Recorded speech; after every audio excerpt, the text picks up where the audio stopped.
Hi students, ഈ വീഡിയോയിൽ നമ്മൾ rules of debit and credit for expenses and incomes ആണ് നോക്കുന്നത്. എക്സ്പെൻസസിന് എപ്പോഴും ഒരു ഡെബിറ്റ് ബാലൻസ് ആയിരിക്കും. നമുക്ക് ഇത് ഒരു 5 ട്രാൻസാക്ഷൻസ് എടുത്ത് നോക്കാം.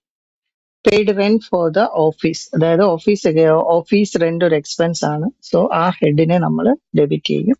ഇപ്പൊ കൊടുത്തിട്ടുണ്ടെങ്കിൽ ക്യാഷ് ആണെങ്കിൽ ക്യാഷിനെ ക്രെഡിറ്റ് ചെയ്യും, ചെക്ക് ആണെങ്കിൽ ബാങ്കിനെ ക്രെഡിറ്റ് ചെയ്യും.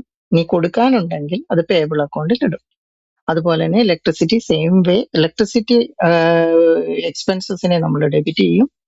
കൊടുത്തതാണെങ്കിൽ ക്യാഷിനെ അല്ലെ ബാങ്കിനെ ക്രെഡിറ്റ് ചെയ്യും, അല്ലെങ്കിൽ പേയബിൾ അക്കൗണ്ടിന് ക്രെഡിറ്റ് ചെയ്യും. സാലറിയും ഇലക്ട്രിസിറ്റി സെയിം വേ ആണ്. സാലറി എക്സ്പെൻസസിനെ നമ്മൾ ഡെബിറ്റ് ചെയ്യും.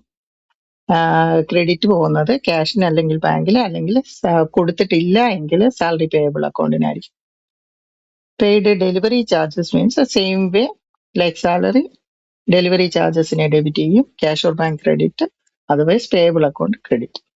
ഓഫീസ് സ്റ്റേഷനറി വാങ്ങുമ്പോഴും തന്നെ നമ്മൾ കൊടുത്തിട്ട് ഡെബിറ്റ് ചെയ്യും. ഓഫീസ് സ്റ്റേഷനറി കൊടുത്തിട്ടുണ്ടെങ്കിൽ ക്യാഷ് ഓർ ബാങ്ക് ക്രെഡിറ്റ്, കൊടുത്തിട്ടില്ലെങ്കിൽ ആരുടെ നിന്നാണോ അത് വാങ്ങിയിട്ടുള്ളത് ആ പാർട്ടിയുടെ അക്കൗണ്ടിന് ക്രെഡിറ്റ് ചെയ്യും.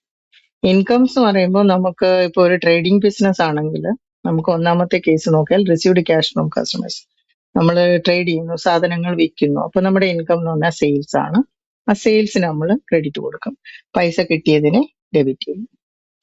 ഇൻകം ഫ്രം സർവീസ്, അപ്പൊ എല്ലാ ബിസിനസ്സിലും നമ്മൾ സെയിൽസ് ആയിരിക്കത്തില്ല. നമ്മൾ ഫോർ എക്സാമ്പിൾ ഒരു ലോയർ ആണെങ്കിൽ പുള്ളിയുടെ സർവീസിന്റെ ഒരു ഫീസ് ആയിരിക്കും ചാർജ് ചെയ്യുന്നത്. അപ്പൊ ഫീസാണ് ഇൻകം, ഫീസിനെ ക്രെഡിറ്റ് ചെയ്യും, ക്യാഷ് റിസീവ്ഡിനെ ഡെബിറ്റ് ചെയ്യും. സോൾഡ് ഗുഡ്സ് ഓൺ ക്രെഡിറ്റ് ആണെങ്കിൽ ആരുടെ കയ്യിൽ നിന്നാണോ നമുക്ക് പൈസ കിട്ടാനുള്ളത് അവരെ ഡെബിറ്റ് ചെയ്തിട്ട് സെയിൽസിനെ ക്രെഡിറ്റ് ചെയ്യും. റിസീവ്ഡ് ഇൻട്രസ്റ്റ് നമ്മൾ ബാങ്കിൽ നിന്ന് നമുക്ക് ബാങ്ക് ഡെപ്പോസിറ്റിനോ വല്ല ഇൻട്രസ്റ്റ് കിട്ടുവാണെന്നുണ്ടെങ്കിൽ അതൊരു ഇൻകം ആണ്, നമ്മൾ അതിനെ ക്രെഡിറ്റ് ചെയ്യാണ് ചെയ്യുന്നത്. അതുപോലെ കമ്മീഷൻ റിസീവ്ഡ് എന്ന് പറഞ്ഞാൽ ക്യാഷ് ആയിട്ടാ കിട്ടിയെങ്കിൽ ക്യാഷിനെ ഡെബിറ്റ്, കമ്മീഷനെ ക്രെഡിറ്റ്. ചെക്കായിട്ടാ കിട്ടിയെങ്കിൽ ബാങ്കിനെ ഡെബിറ്റ്, കമ്മീഷനെ ക്രെഡിറ്റ്. ഇങ്ങനെയാണ് ഇൻകംസ് ആൻഡ് എക്സ്പെൻസസിന്റെ ഡെബിറ്റ് ആൻഡ് ക്രെഡിറ്റിന്റെ റൂൾ.